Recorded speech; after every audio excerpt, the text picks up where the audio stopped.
And we are back with another episode of the Broaddus podcast. We appreciate y'all for being here. I'm Voch. Yeah, I'm not gonna say my name. Sensei is here. Bryan Broaddus. The draft is over, so I mean we can't say that you're doing draft show until next year. But let me just say this, sir. Let me just give you flowers. I believe in giving people flowers. What a fantastic job you and your crew has done. You're like this old coach, this old college coach, to where they just move on to the league, to Fox Sports. They move on to do radio and other little things, and boy, you get a new crop, and the product stays consistent. And the one thing that is consistent, the common denominator in that, is you prepping these youngsters to be draft people, man. So shouts out to you and your draft show crew, but also another shout out to you, sir. Everybody on my audience to tell you this: I'm not interview guy. Okay, I just wanted to just be on YouTube in my own little circle. I didn't want to talk to people. I just wanted to do my whole analyst thing. I wanted to talk to my friends sometimes, and I just wanted to give y'all thoughts and opinions. This sports world is open up, and interviews is the way to go. If me and you work together in the future, I'm sure we're going to be interviewing some football players, asking questions or something. So I wasn't comfortable asking questions. You want to know something that got me real comfortable asking questions? Asking freaking Bryan Broaddus about damn draft. That's stressful, it's tough, and it's difficult, and you got to know your stuff. And sir, you have me more prepared than I've ever been for this draft than any previous drafts, and my audience noticed. They say, damn, Voch, you more ready for this draft than any other draft, because I was pushed by Sensei Bryan Broaddus. I want to say thank you, sir. So Whitey Cop, welcome. Hey, well, thank you very much for saying that. I do appreciate the very, very kind words. I wanted to, since we're speaking truthful about things right now, please.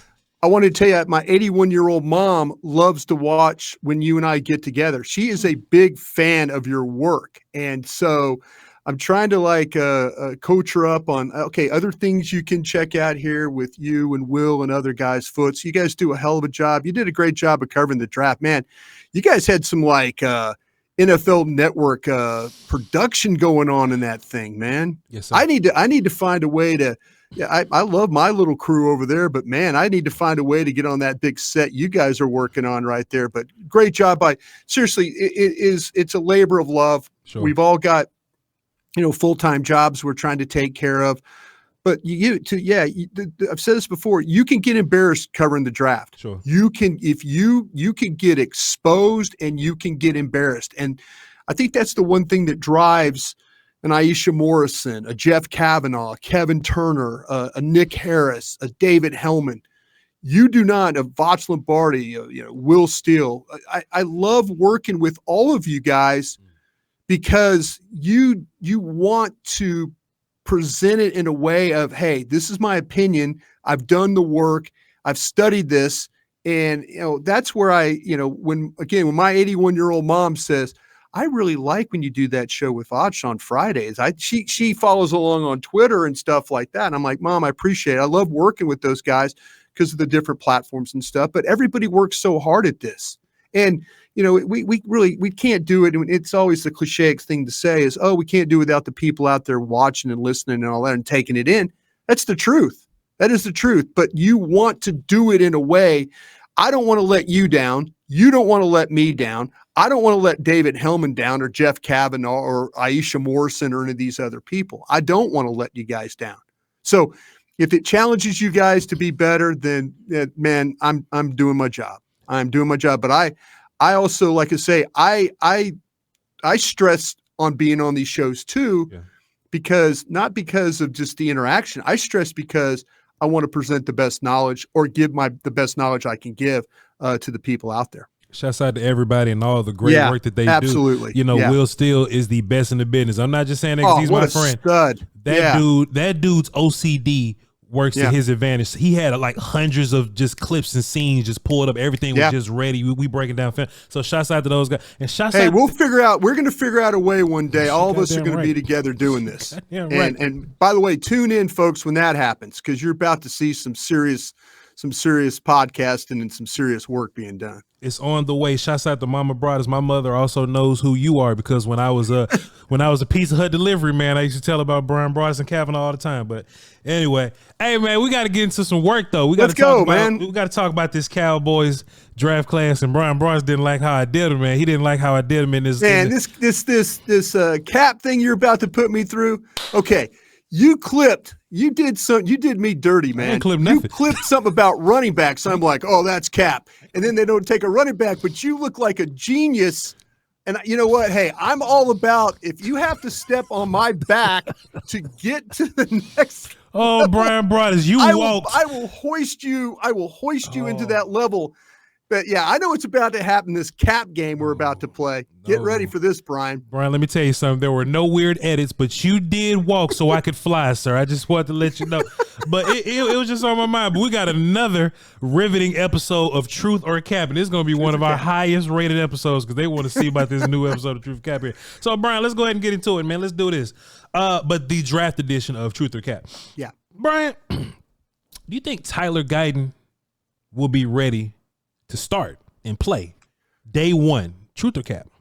I think that might be a little Cap. I think that might be a little Cap. Yeah. I think that BB might be a little better for plug and play, and that's playing center. Yeah. But it's going to come down to, I think the only thing that could potentially hold back BB is technique, and it's snap, step, block, where before it was just step, block. So the snap part of it, there's things about Guyton that aren't perfect. You and I have gone through this a bunch, and I think in a very clear and concise way. There are things about his hands. There's things about his footwork. He is a massive guy, but he has all the tools. And I was on with Derek Eagleton and them yesterday on the break, or 2 days ago on the break. And we were talking about, and Derek said, well, hearing this type of project. I don't think this kid's a project. A project's a guy you have to completely rebuild. Sure. This kid has some limitations right now. Can he pick it up? He absolutely can. I think there's going to be some initial practices that we're watching in Oxnard where you and I are kind of looking at each other going, we saw that, man. We saw that one coming.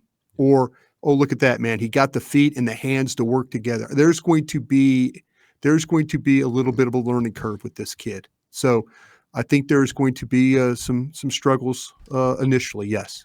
I actually agree.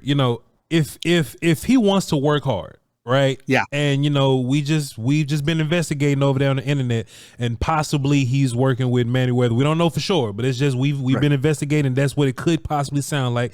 There's no confirmation in that, but we've seen Duke turn poo-poo to sugar. You know what I'm saying? We have seen him, yes, sir. He has. We have seen him do it. And to your point, I don't look at Tyler Guyton like a what's our guy from British Columbia, Manu. He's not like him. He's not like Giovanni Manu. I think Guyton is actually a solid pass blocker right now. He has tools to be a solid pass blocker right now. He does get a little leany, and he does get a little tall. And he does. And he does chicken wing a little bit. You know what I'm saying? That's a real offensive line term. People didn't know that. They thought I was being funny. Chicken winging is a real offensive line term. It is a real term. And I think if he just uses his hands properly and ties his hands and his feet together, what I don't want people to do, because I see this all over the internet, Bryan Broaddus, make me sick. We always go to the best case scenario for these guys, right? They're going to go, oh, he's going to be the next like Tyron Smith or something. Like, man, if he's Colton Miller, I'm doing backflips, Like if he's, Like if he's just a cool, I don't see him as an all-world, like he's the best, one of the best athletes at tackle I've ever seen though, right? But it's a lot more to offensive line than just being quick-footed. And if he's just if he's just a really, really good tackle for us, I can live with that. The idea that he's the next Tyron Smith, and the idea that he's the next All-Pro, and the idea that, hey, Cowboys don't miss him, he's going to be All-Pro just like all the other Cowboy guys. I think that's putting too much pressure on him. I think if he just doesn't get that killed and he just fixes his issues, I think that's good enough for me. Yeah, no, that's the thing about that. The positive thing is that he played last year, and we always talk about right tackle, left tackle stuff, that his quarterback was a left-handed quarterback. So he was a blindside protector. So he understands the responsibility of dealing with a quarterback and him making sure that, and that's an important thing. You do not want your quarterbacks see things, they can handle it. Quarterbacks don't see things, they can't handle it. So the fact that his quarterback was left-handed, he was a right tackle, he understands the responsibility of that, and his willingness, it has to be a willingness to work hard. This is not, he's a very good athlete. The size is impressive, but everything that you tagged is absolutely right about the player at this current time. Yeah. And one more thing that I thought about that'll be helpful, like moving from right tackle to left tackle, I don't think that he has like habits, you know what I mean? Like if you like if you've been playing right tackle for 4 years, you got right tackle habits. You are used to that side of the field and that, pattern of hand motion and, hand movement, feet movement and all that. So if you move to left side and you got 4 years of right tackle, that may take some getting used to. That may take some acclimating. But if you're Tyler Guyton, you rough around the edges, dog. You don't really know how to play right tackle neither. You know what I mean? So I just, in my mind, move him to left tackle probably wouldn't even be so bad because there are no habits either side. So it's gonna be a project, Brian, but not a project, but a process. It's gonna be a process. Yeah, good word. It's gonna be a process. But if he pans out better than we think he's gonna be, I think the Cowboys did a bang-up job of fixing this offensive line for a long time because you got a bunch of young dudes that you think can play. Let me ask you this, Brian Broaddus. This isn't truth to cap, but it's just a question I had. Me, Will Still, Fuster King, we're having draft day talks, right? And we're trying to figure out what the Cowboys were gonna do run game wise because towards the end of the season they started doing more zone stuff and more like outside runs and things like that towards the end of the season. So now you lose Tyron, you lose Tyler Broaddus. They drafted Guyton, and we thought, okay, Guyton's the super athlete. That's for sure they're doing some zone stuff. Then they drafted BB, and that made us go, okay, they're trying to move people now. You know what I mean? Yeah. Like Cooper Beebe is a guy, he's more athletic than you would think because he's built like a damn starburst or whatever. But but those dudes, this combination of offensive linemen, they're built to move and lean on people. Did you have a response to that, or just what do you think that these guys on offense? Do you think that that's giving us a clue to what this offensive run game is going to look like? You know what? I think they're going to play on the athletic side of it because the things that I saw with BB at Kansas State for being 322 pounds, whatever he is, I think 322.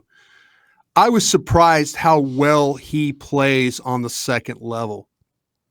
And so to me, you think, okay, man schemes, he's just going to overpower people and play that way. I think he could play, and this is not a fence riding thing. Sure. I think he could play second level stuff. And so to me, if you had to do zone, I think that he's just fine now, but he could also push that one technique. He could also get to the 3 technique. And when we talk about the 3, it's the outside shoulder of the guard or the one technique that's on the inside shoulder. But to me, I think you're capable of playing it either way, but I would believe that they're going to play more zone because I had questions about can this guy initially, like, can he get to the second level? And it wasn't a problem at all for him and to move in space and do those things. Excellent. So his ability to adjust, I don't see that as an issue. I think it better suits what they're trying to do with Steele. Steele and Martin, there was a time when they were working before Steele got hurt. They were really good at that zone scheme stuff that they were doing. And then, Steele having to come back from the injury that kind of hampered him a little bit with some of his movement. But this kid, I was worried about him not being able to move. He moves just fine. Yeah, I got to play in this highlight section. He's like climbing to the second level to block Overshawn. I believe it's this one right here, this next one. Right here, Cooper Beebe, the left guard 50, just climbing and cutting off Overshawn. And like if you're a linebacker and you're not reading keys properly and you're like one step behind, Cooper Beebe will get to you. And I think that'll be easier for him even more at center because of just like the leverage. Now he's one dude over again. You know what I mean? Right. So that'll even help him there. Do you think Cooper Beebe is going to have any issues beating out Brock Hoffman at Man, they love Brock Hoffman. They do. Yeah. Gosh, they love Brock Hoffman. We had a chance to interview Mike Solari before day 3. And man, when you ask him Brock Hoffman questions, he like lights up. And I was like, okay. I just felt like that.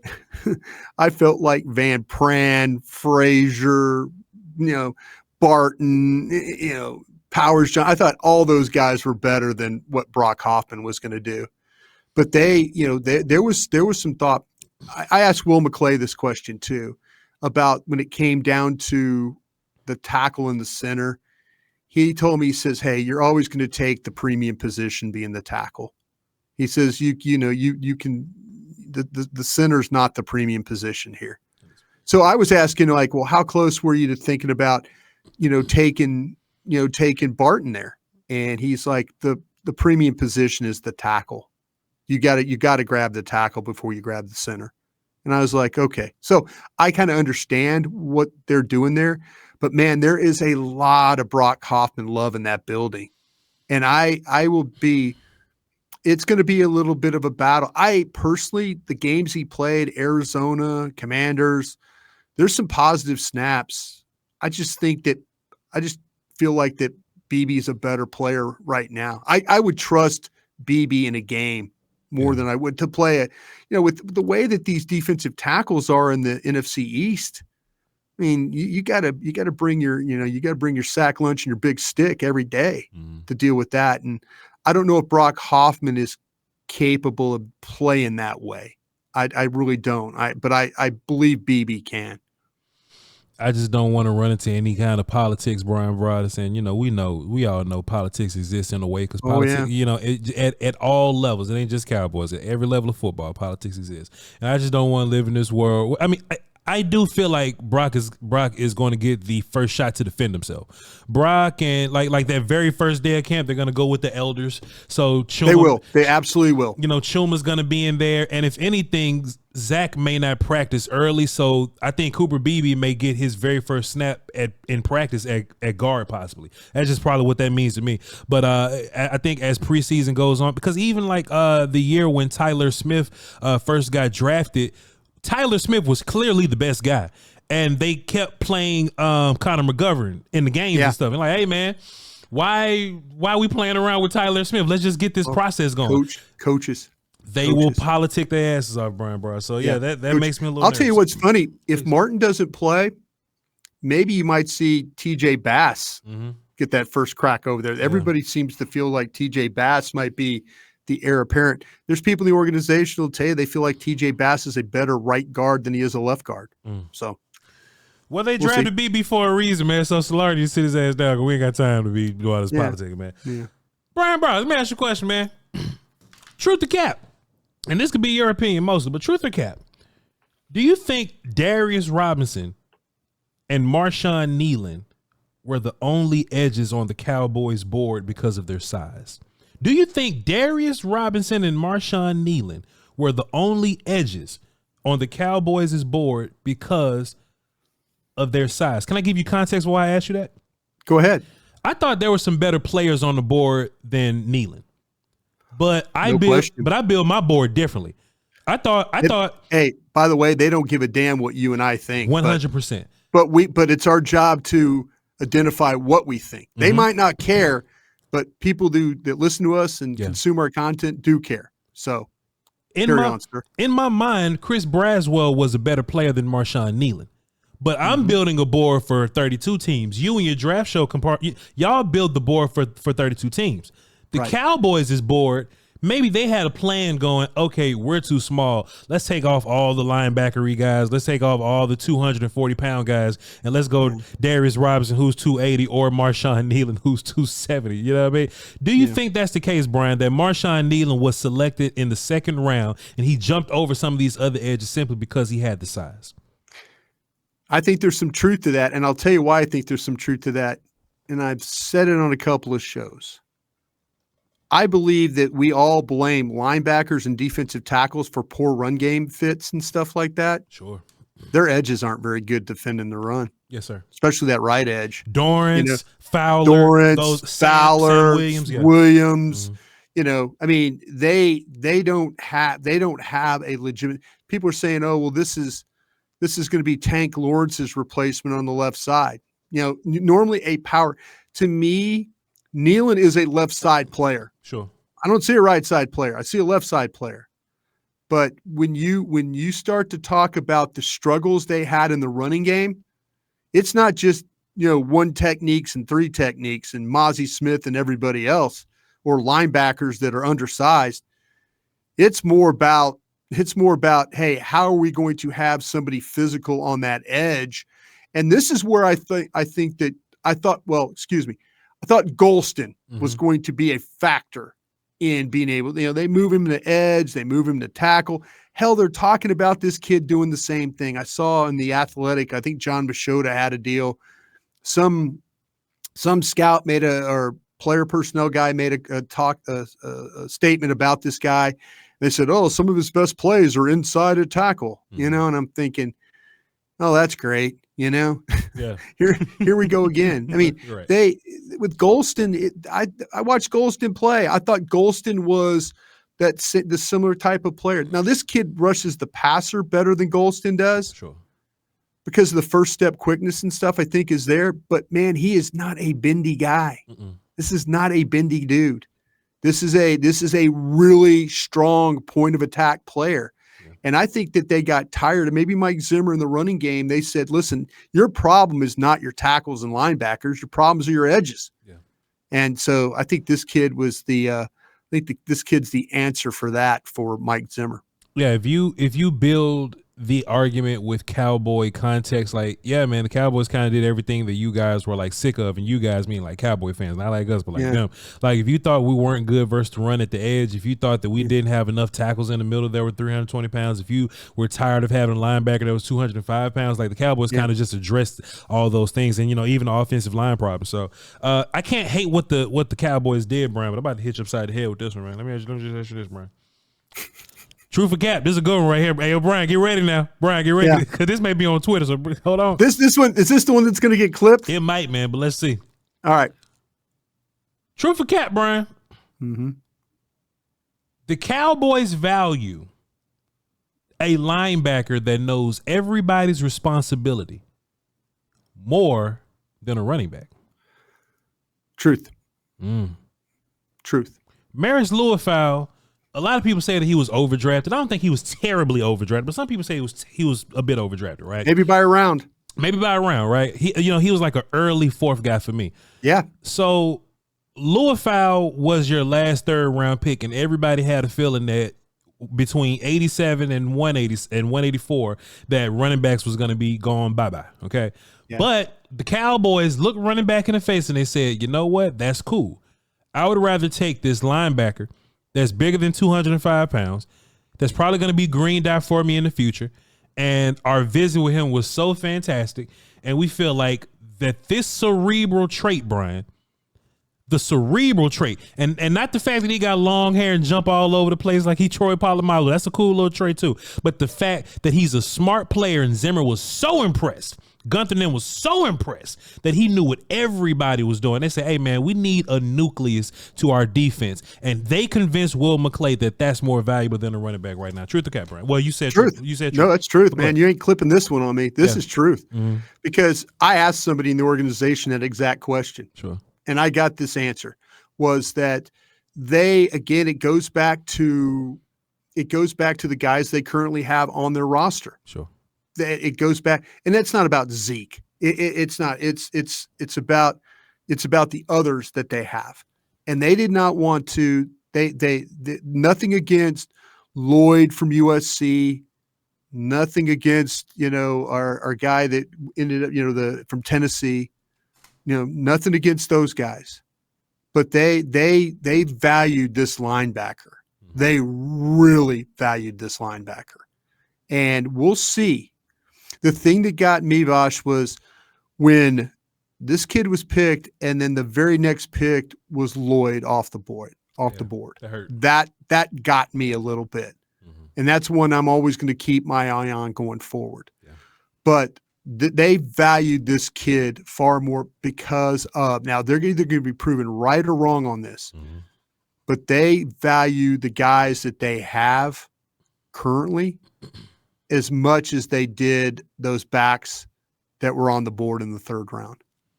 And they knew once the third round came and went, in all likelihood, they were not going to get a running back. So that's where they're at on that.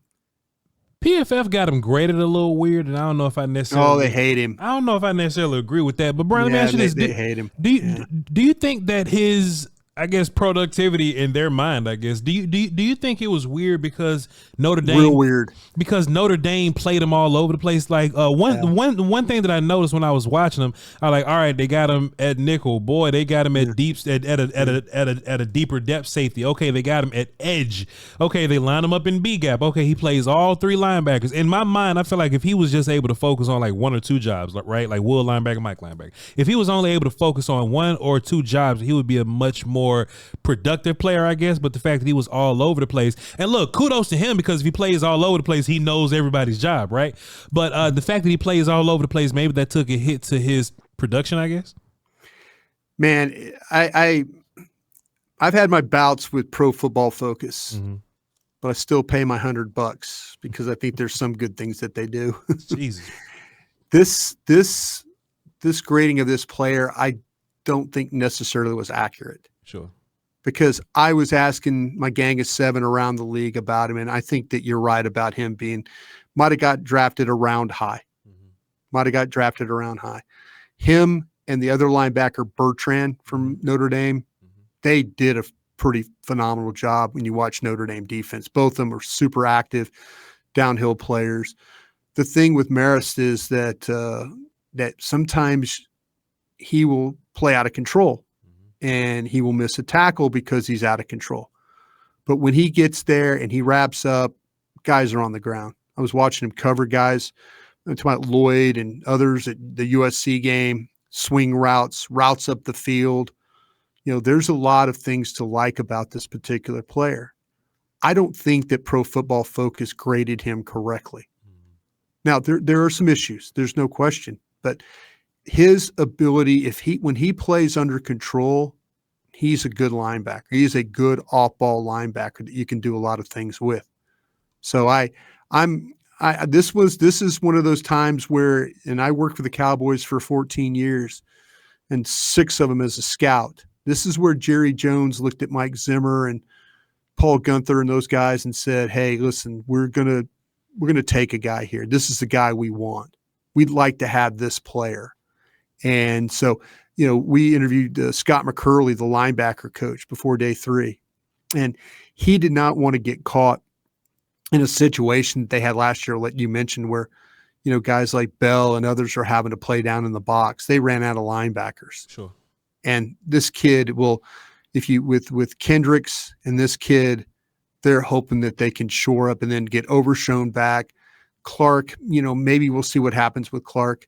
But at least they feel better about it now than they did, you know, before we started this draft last week. I was really liking what you were saying, Bryan. Like, if he's in control, right? One thing that I was saying on my film sessions here is when he's like, he transitions, right? Like, now he's okay. I'm in control. I'm reading dart tackles pulling. That's where I'm going. But then like the very next play, like he's asked to go a field and, you know what I'm saying, tear stuff up, right? And look, he doesn't always engage the offensive lineman really well, but I do think that he can deal with blocks better than, you know, some of these other linebackers. So maybe that's something we were looking for also, Bryan. Control, not over, and just, you know, making the plays, right? When he plays at such a phonetic, I guess, pace, that there's times when you see him in the open field that you go, bro, just settle down and you got this one. Yeah. But he is quick to read. He's quick to react. And he has a nose for the ball. And he's a passionate player too. We had a chance to interview him. I mean, we got to interview a lot of these guys, and you could tell this kid loves to play football. Sure. He really does. And you know, just my whole life being around coaches would rather tell you to dial it back than to, hey, give me more. Yeah. You know what I'm saying? So I think the Cowboys will be able to handle that one. Right. Here's another good one, Bryan Broaddus. I couldn't get you with the last one, but I'm definitely gonna get you. This is a good, Bryan. This is a good one. I hope you sitting down. They've all been good. They've all been really good. I just haven't had to really, like I say, that you put me in some stressful spots, and since we've been working together. Bryan, this one right here. How about this one, Bryan? I'm about to put you in a stressful spot, man. Never. Ask you a question. Never. Truth or cap, Bryan? Never. What was that? Never. Truth or cap, Bryan? The biggest position battle on defense, and I'm going to give you context after. The biggest position battle in training camp on defense will be Kalen Carson versus Jordan Lewis. I'll tell you why. Because I think Kalen Carson is already better than Nashawn Wright. I think he's already better than Eric Scott. So what we have now is a winner moves Deron Bland match. Kalen Carson wins. If he's a better outside corner than Jordan Lewis is a nickel corner, and Carson can't play nickel, right? Right. But if Carson's a better outside corner than Lewis is a nickel corner, Carson plays outside, Bland goes back to the nickel. If J. Lou wins, J. Lou plays as your nickel guy, Bland stays outside, Bryan. True for cap. That's your biggest camp battle on defense. I'm going to say that's truth because I love Carson. Carson good, man. How the hell he fall to the 5th round, man? Carson good, man. See, what happened was you had me evaluate like 40 cornerbacks. That's the problem. I think this kid got lost. Yeah. I think this kid, man, you watch him play, he has some legitimate ability and he plays that field corner where the boundary corner is the guy that handles everything into the sideline. The field corner has to cover the whole field. This kid right here is, man, he has got it down. The way he plays, the way he reacts, the way he carries routes, how tough he is. I'm going to say this though. I don't know if his ball skills are exceptionally good, but if he turns that around, if they get him to catch more balls than he is knocking them down, then I kind of feel like that, man, we talk about Bland. This kid's that same type of guy. I think this kid's a fiery player too. So yeah, you got to be super competitive to play in that slot. And Jordan Lewis is a veteran. Jordan Lewis has done it for a long time, and Jordan Lewis will come up and make plays. They might have stole one here. Yeah. With all those cornerbacks that we had to evaluate, I think this kid fell through the cracks. And this is the reason why I really appreciate what they did, because they could have taken some running back in the 5th round.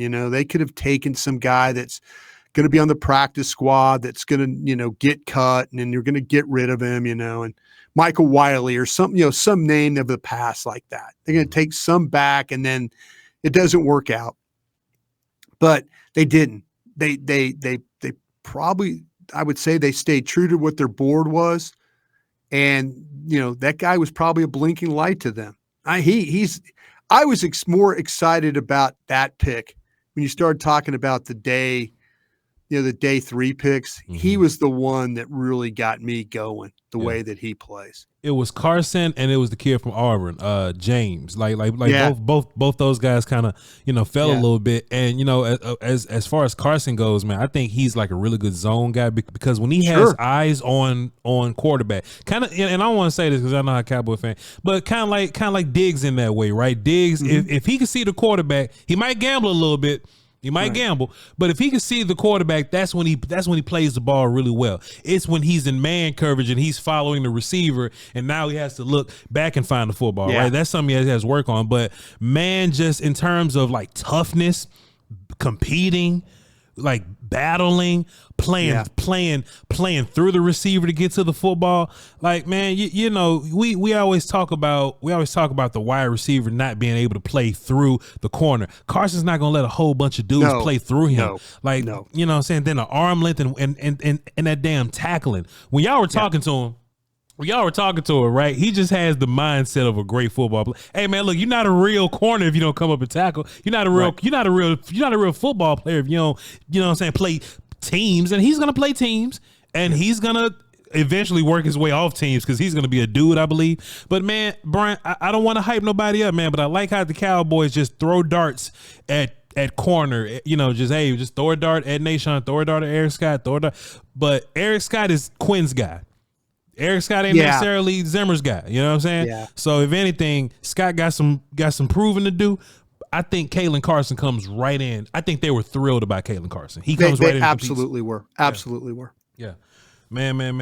Hey, Bryan, I haven't been able to get you yet, man. I haven't been able to get a good cap from you when it's true. But I don't know. We'll see. Should TJ Bass be worried about Nathan Thomas?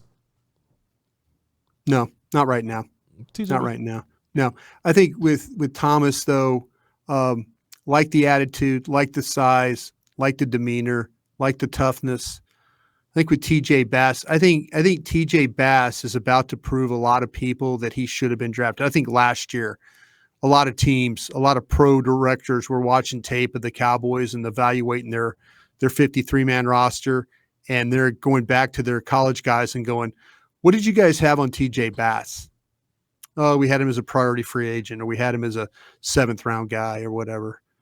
A lot of teams are – I give Aisha Morrison a lot of credit. She's the one that told me. She's like, man, she goes, these teams need to stop jacking around with this kid. This kid can legitimately play. When you watch him play, and then he got the opportunity to play, he should have been drafted. But I think Thomas, it's kind of weird. They've got to show early in camp, because we've seen what's happened with these other rookies, linemen that get drafted. If something happens, they get hurt or they don't show up well, then they kind of get put on the back burners, and then they're inactive guys, they're practice squad guys.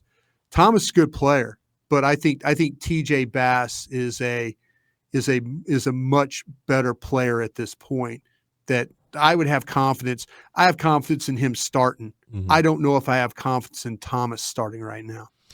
That I do agree. I think Thomas is a guy that gives you depth in the emergency situation that Zach Martin says, I don't want to play football anymore. Like, if Zach Martin goes away, then TJ Bass is your new right guard. So now Thomas is going to have to be your new TJ Bass. And I think what you're doing is, and shouts out to the Cowboys for this, I think they're getting 1 year ahead of these old guys, right? So D-Law, we don't know when. Tyron was a guy that I thought was going to be around, but hey, maybe they're being smart. Maybe that last year was Tyron's, Dez Bryant year. Maybe that was his last Murray year, where all right, DeMarco Murray, you're the best thing we've ever seen. The next year you did nothing. Dez Bryant, the next year you did nothing. Maybe this was Tyron Smith's last year being great and all that, and maybe this could be Zach Martin's last year being great. We see Zach Martin not being who Zach Martin used to be. Still good, still a good starter, but maybe not what he once was. Maybe Nathan is insurance of when Bass has to go be your next right guard, possibly. Yep. And your last pick, truth or cap, Brian Broaddus? This is your guy, man. Hey, I want to give you credit for this one. No, this is serious. This is, there's a couple of times where this is why these shows are so important, because we had a discussion about this kid. And you brought him up, and you brought up tape, and you said, hey, this is the last guy that you could possibly draft of these large one techniques. Yeah. So tip of the cap to you. I will let you have the stage on this player. Hey, man, Justin Rogers, and, I'm not even going to truth or cap Brian Broaddus here. I'm just going to say here, I think Justin Rogers has a clear shot to make this team as long as he does his job. He has a clear shot to make this team, because one tech is very scarce here. It is a drought of one techs. We don't have a room full of them. And I looked up Justin Rogers because just looking down this board that had all the weights and measurements on it, like, man, there's a lot of 3 techs here. There's a lot of 290-pound guys. There's a lot of 305-pound guys, right? But where are the 330s? And he was the last dude that was like 320, 330, right? So I was like, all right, cool. Let me watch Justin Rogers. And to my surprise, Brian Broaddus, I was pretty shocked at what I saw for this man that was way down the board. He was way in the 250s here. I'm like, all right, cool. Let me watch him, man. I see him take on double teams. I see him keep his linebackers clean. I see him being a little more athletic than I thought he was, right? We always talk about these big guys, these trash can full of dirt guys. That's yours. Trash can full of dirt guys. All right, cool. Mm-hmm. But can you move around a little bit? And surprisingly, Justin Rogers can move around just a little bit. I'm not calling him a Tavondre Sweat athlete where he could be 290 and still, or 390 and still move around. But Justin Rogers is a guy that I can see that if he's on the field, he's keeping Liufau clean, and boy, if he gets caught on the field in maybe one of these pass rush situations, I don't think he gets you a sack, but at the most he can like push the pocket and free up somebody else. So Justin Rogers was I was glad that I watched him 3 days before the draft, Brian Broaddus. No, you did a great job, and again, on our platform here, you took the opportunity to say, hey, what about this guy? Have you seen this guy? And I think you presented the player very, very well. And people who watched this program had an idea like, oh, yeah, these guys talked about him. And I think everything that you said about him is absolutely right. Hard guy to move, grass doesn't die underneath his feet. He's going to move around. He's going to be active. He's going to take on blocks. He's going to disengage. If the ball's at him, he's going to make a play. If the ball's down the line, he's probably going to be a little bit behind the play. Mm-hmm. But you know what? This is a massive guy, and you were absolutely right. He was the last one that you probably could have drafted that had that 320 pound plus body that they don't have. This is one of this kid has a great opportunity to make this football team if he goes in and he plays to the level that you've described him as a player from Auburn. I think you nailed this kid, and good for you for identifying the way you did, sir. What do you think the Cowboys are going to do about this running back situation? Because we spoke earlier. Funnily enough, Bryan, earlier we said that, hey, man, I think they're going to go back and run some zone. And, yeah, the offensive line would check out there. And I forgot who y'all was talking to. It was day 3. Y'all was talking to somebody and saying, y'all was like, hey, what kind of running back you looking for today on day 3? Yeah, like, Mitchell Point. Juice. Some juice. They want a running back with some juice. Well, Bryan, the only running back on the roster with juice is Deuce. So, Zeke and, Royce and Rico got a little bit, but he's more of a thumpy in your face guy too. And then you got your guy Lipke from last year. You got 4 running backs that are more inclined to thump you than to be juicy. Deuce is your only juicy guy. So what the hell are they going to do at running back as far as their juice guy? Yeah, I think again the conversations I had with them about the running backs, they really like Rico a lot. Mm-hmm. They think that Rico could be a guy that could be an every down player for them. That's the belief that they have right now. They're like the question I got asked to me is like, I was asking about the running backs, of course, and this guy goes, well, have you watched Rico? And I'm like, yeah, Rico runs with some power. Rico runs with some toughness. Rico, maybe not the best pass blocker. He goes, yeah, exactly. But we feel like that if you hand him the ball a bunch, he is going to be physical with it. He's going to run downhill. He's going to break tackles. They think a lot, much like they think about Brock Hoffman. They think the same thing about Rico Dowdle. It's a matter of being able to stay healthy. And then they feel like also that with him and then with Zeke, that they have a pretty good combination that they could go with. Now, I wouldn't be surprised, though, if they're in that mode. We saw them do this with remember when they did receiver by committee and they had, Allen Hurns and had all those Thompson. Guys. Yeah, had all those guys. And all of a sudden, receiver by committee wasn't worth a damn. Sure. They've got compensatory 5s. They've got some picks, extra picks. It wouldn't shock me if they got into training camp and said, we can't go with this and we have to go get a guy.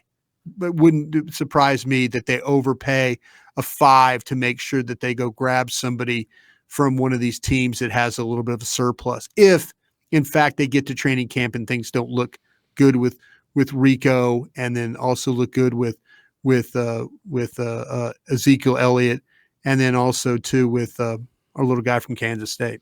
I was about to say, man, I would have to call just a small bit of cap, not a whole bunch of cap, but just a thimble worth of cap. I mean, yeah, they may like Rico Gathers, but y'all. Oh, they do. No, I'm telling you the truth, and we can all have our doubts. Sure, we've all had our doubts. They're not always right. Yeah, they're not always right, and so, but their thought of it is they like Rico, like they like Brock Hoffman, and like they like others. Probably a little bit more than Cowboy Nation does. Well, they sure did. They sure did talk to a whole bunch of running backs in this damn process, didn't they? They sure did. So I got they questions. Sure did. I got questions. I mean, yeah, they like Rico, but yeah, I like Rico too. Yeah, but I would love to have running back 1 in the room. So yeah, I mean, yeah, I'm just.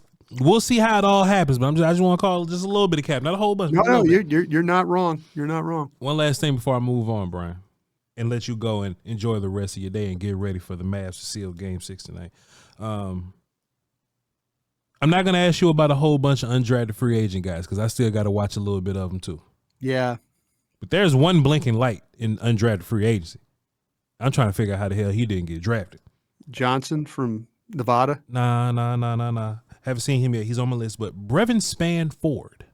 Oh, the tight end. Sir.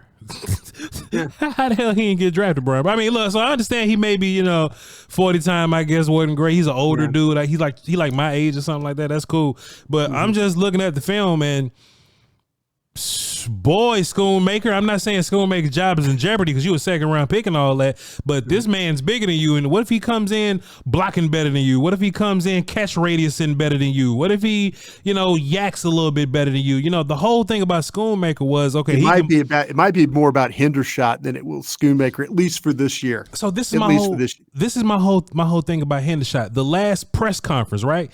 Stephen Jones, Will McClay, it was one of them, right? Stephen Jones probably.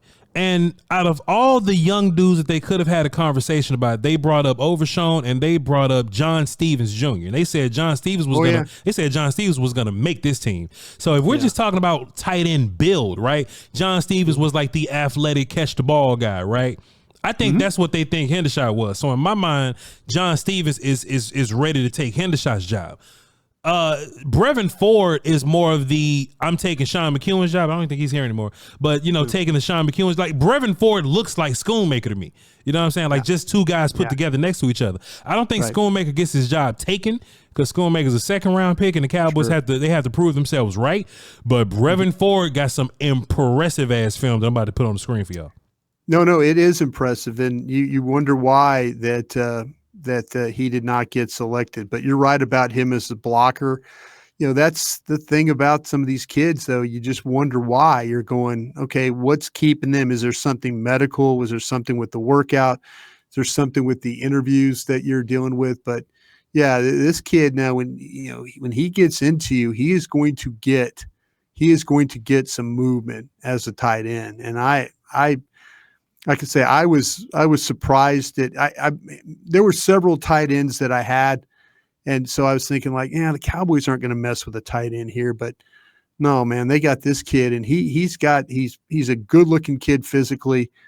When he puts his head in there to block, he's going to get movement because of his size. I think he catches the ball well enough too. You see a little bit of the run after catch, making some guys miss here, but man, there's a few of these guys that that they got. This team is never afraid. Again, I was talking to a guy about their draft board at the end. I think McCarthy said they had 10 guys left, and my guy told me that they signed 5 of them. So the 10 guys, that's the first thing they're going to do, and they're going to go after these kids that they have draftable grades on. Mm-hmm. And this was one of those kids that they had a draftable grade on and just didn't get to him in the draft. But here they are. They signed him much like they did TJ Bass. But for them to get 50% of their draftable players in college free agency, that's like a second draft. Think about that. Yeah. That's 5 extra picks that you can make off your draft board. So you take the 8 that you picked and now add 5 more guys to a potential, and they've done a great job of this team has a great history of the college free agent guy, and Jerry and Steven are willing to spend a little money to make sure that happens. Now, Brian Broaddus, I don't believe what I'm about to say here, but I do think it's an interesting theory. So I just want to end this on this: truth or cap, Brian Broaddus. Brevin Spanford is not brought here to play tight end. He's damn 275 pounds. What if he's a long-term developmental project to be a left tackle for you in the future? I love what you're doing here because to me, come on now, Broaddus, come on now.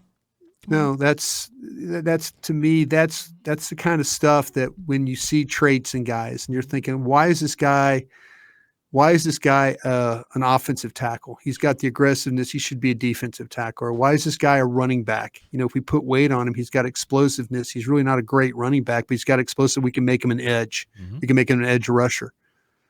Why is this guy an edge, but we can make him a strong safety or a safety?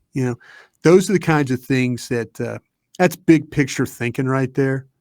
That to me, it's he's got the traits. Mm-hmm. He's got the traits. Just add weight to him, man, and you probably have got a guy that could be pretty darn good in this league. I'm interested to seeing him live, like at training camp with the blocking and watching him on the drill work and stuff like that to see the one-on-one, the inside run drills and stuff they do. Mm-hmm. Because if it looks like to me that he moves better as a tackle than he does a tight end, you've on May 3rd, you might have unlocked something that we're all going to see here this coming year. I'll put that in my damn notes. Bryan Broaddus, it has been a pleasure working with you, sir.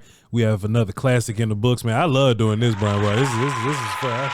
Thank you, man. I enjoy it. No, I really do. Like I said, you and I and Will and others, I know, Jazz, and I mean, there's a lot of people I want to work with still. I mean, you guys got great platforms, and the great thing about, and it's unfortunate with Jeff and KT what happened with their positions, but it allows us now to all be together and do things and have more opportunities. And I could see a big time partnership coming up in the future. Sure. I really can. I'm excited about that. And I hope everybody out there gets excited too when it happens. That'll be fantastic if just all these rogue content creators come together and just there's you got a 60-year-old guy that wants to work with a bunch of people. Sure.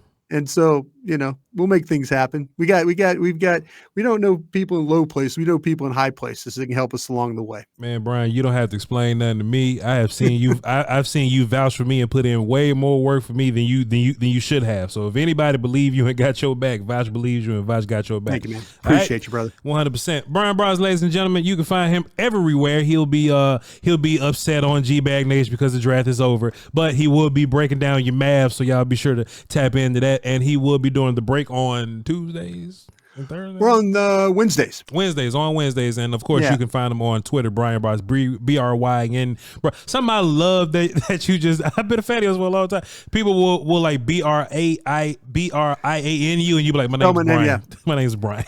No, I ask him, I go, this Bryan, this BRYAN thinks that this is the ideal thing to do. But yeah, no, I like to have fun with people. People think I'm kind of messing with them too much, but anyway, it's Twitter, man. Let's have some fun. What do you say? Follow him on Twitter. All right, y'all hold it down. Y'all enjoy the game. Bryan, you especially enjoy the game. We'll catch y'all next time. All right, salute.